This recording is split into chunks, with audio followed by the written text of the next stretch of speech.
अस्सलाम वालेकुम दोस्तों, welcome back to another video of missing facts.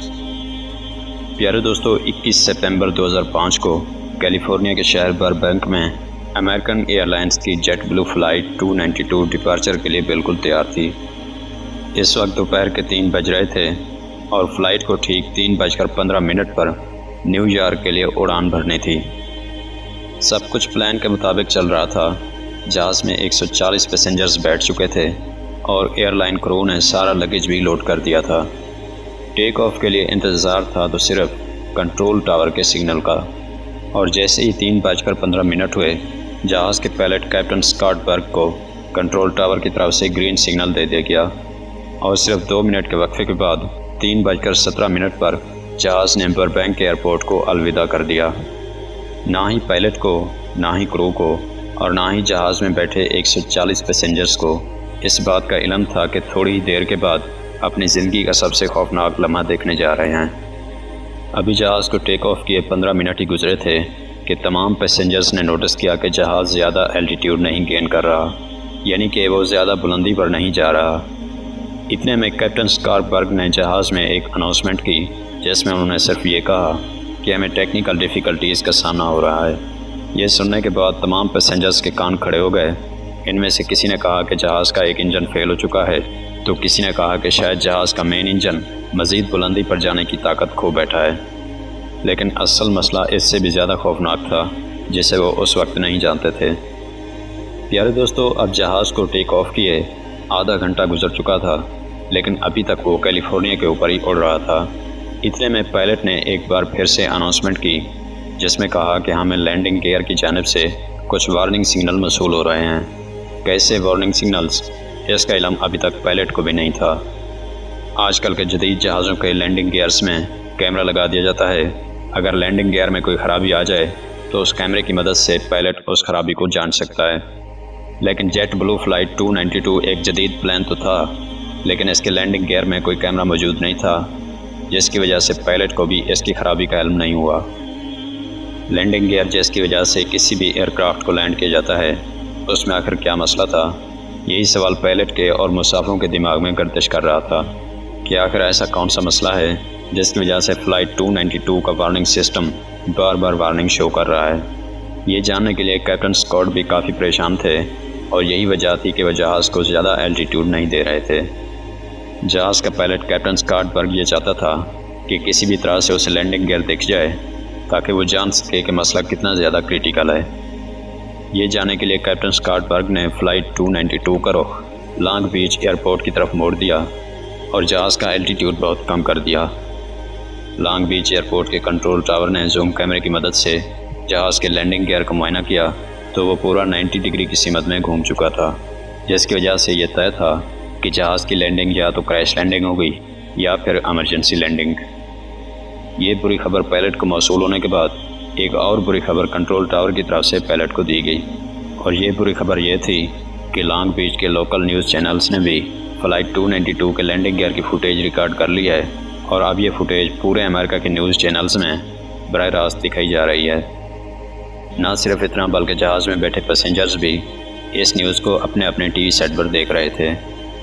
अब जेट ब्लू को टेक ऑफ किए 50 मिनट से ज़्यादा गुजर चुके थे और जहाज़ अभी तक कैलिफोर्निया के ऊपर ही गर्दिश कर रहा था, और अब लैंडिंग गियर को सीधा करने का कोई रास्ता भी मौजूद नहीं था।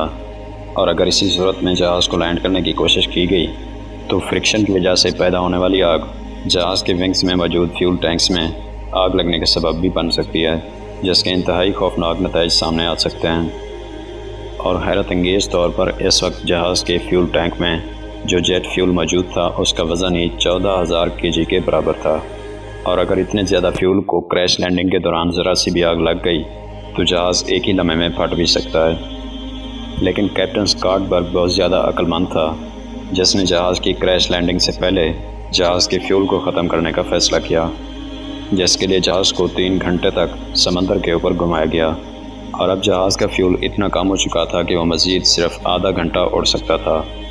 और ये आखिरी आधा घंटा फ़्लाइट जेट ब्लू 3 और उसके अंदर बैठे पैसेंजर्स के लिए बहुत ही ज़्यादा अहमियत का हामिल था। कैप्टन ने जहाज़ को लॉस एंजलिस के एयरपोर्ट पर क्रैश लैंड कराने का फ़ैसला किया, क्योंकि लॉस एंजलिस का एयरपोर्ट इस वक्त सबसे ज़्यादा करीब था। कैप्टन ने लॉस एंजलिस के एयरपोर्ट के कंट्रोल टावर से कॉन्टैक्ट किया और उन्हें हर किस्म की सिचुएशन के लिए तैयार रहने का कहा। और यहाँ जहाज़ के अंदर मौजूद पैसेंजर्स जो अपने अपने टीवी सेट पर यह मंजर लाइव देख रहे थे, उनके टेलीविज़न सेट्स भी कैप्टन ने बंद कर दिए और अब जहाज़ के अंदर इंतहाई जज्बाती माहौल पैदा हो चुका था। एक शख्स ने इस सारे मामले की वीडियो रिकॉर्ड कर ली और अब जेट ब्लू 292 लॉस एंजलिस के एयरपोर्ट पर आ चुका था और एयरपोर्ट क्रू ने जहाज़ को बचाने के लिए सारी तैयारियां मुकम्मल कर रखी थीं। फायर ट्रक से लेकर एम्बुलेंसेस तक सब कुछ रेडी हो चुका था। एयरपोर्ट टावर ने जहाज़ के पायलट कैप्टन स्कॉट बर्ग से आखिरी बार कांटेक्ट किया और उनको लैंडिंग के लिए ग्रीन सिग्नल दिया। ये ग्रीन सिग्नल मिलते ही पायलट ने तमाम पैसेंजर्स को क्रैश लैंडिंग की पोजीशन में बैठने को कहा।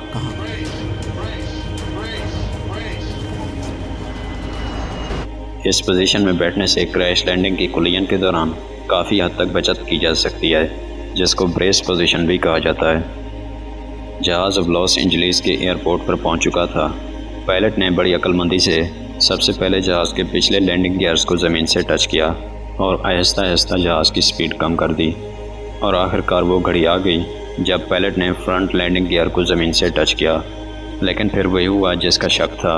ज़मीन से टच होते ही क्रैश लैंडिंग की फ्रिक्शन के दौरान जहाज़ के फ्रंट लैंडिंग गियर में एक खौफनाक आग भड़क उठी और वो आग इतनी ज़्यादा थी कि अंदर बैठे पैसेंजर्स को इसकी ठीक ठाक गर्मी महसूस हुई थी।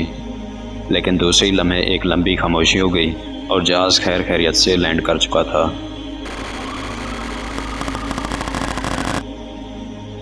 और ये वो वक्त था जब पायलट, क्रू, पैसेंजर्स और पूरा अमेरिका इस मंज़र को अपनी आंखों से देख रहा था। उन्होंने जहाज़ के खैर खैरियत से लैंड करने पर सुकून का सांस लिया और फिर एक एक करके उन 140 लकी पैसेंजर्स को उतारा गया और जहाज़ का फ्रंट लैंडिंग गियर इतना ज़्यादा घिस चुका था कि उसका साइज़ अब आधा रह चुका था।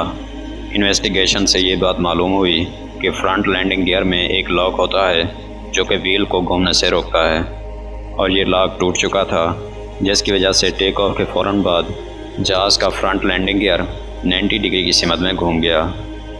और खुशकिस्मती ये थी कि पायलट की इस महारत की वजह से किसी भी पैसेंजर को ज़रा सा भी नुकसान नहीं पहुंचा था।